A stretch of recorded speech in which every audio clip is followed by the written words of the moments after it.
તો સુરતની ઘટના પર સવાલ એ છે કે ગુજરાત કોંગ્રેસ શા માટે મૌન સેવી રહી છે। ગુજરાત કોંગ્રેસે પથ્થરમારા પર નિવેદન આપવાનું ટાળ્યું છે। કેન્દ્રીય મંત્રી ગિરિરાજસિંહે કોંગ્રેસ પર સવાલ ઉઠાવ્યા હતા। ગુજરાત કોંગ્રેસે ગિરિરાજસિંહના નિવેદનથી દૂરી બનાવી છે। ગિરિરાજસિંહના આરોપનો કોંગ્રેસે કોઈ જવાબ નથી આપ્યો। ગિરિરાજસિંહના આક્ષેપોનું ગુજરાત કોંગ્રેસ પાસે કોઈ જવાબ પણ નથી।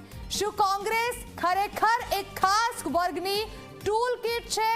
આ સવાલ ગિરિરાજસિંહે ઉઠાવ્યો હતો, પરંતુ કોંગ્રેસ પાસે તેનો કોઈ જવાબ નથી। આટલો મોટો મુદ્દો જ્યારે ગુજરાતમાં થયો હોય, લગાતાર તેના પર સૌ કોઈની નજર હોય, પરંતુ એક મુખ્ય વિપક્ષ તરીકે કોંગ્રેસ આ મુદ્દે જવાબ આપવાનું પણ ટાળે તે કેટલું યોગ્ય? ગઈકાલ રાતથી ઘટી છે આ ઘટનાને કલાકો વીતી ગયા, તે છતાં પણ કોંગ્રેસ તરફથી કોઈ પણ પ્રતિક્રિયા અત્યાર સુધી સામે નથી આવી।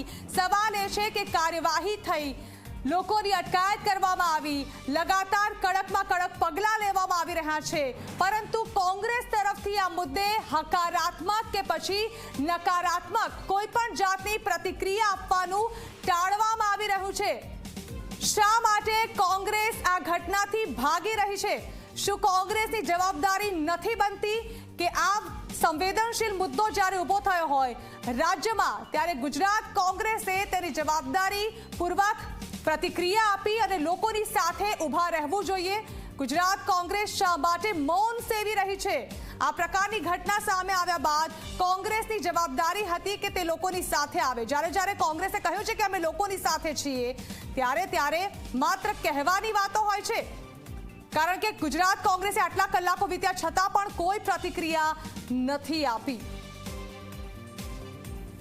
ભાજપ પર અવારનવાર વાર કરતી આ કોંગ્રેસ જ્યારે ગુજરાત પર અને તેમાં પણ જ્યારે કોઈના ધર્મની, કોઈની આસ્થા પર આ પ્રકારના વાર કરવામાં આવ્યા હોય, ત્યારે કોઈ પણ જાતની પ્રતિક્રિયા કોંગ્રેસ તરફથી ન આવી તે એક મોટો સવાલ છે।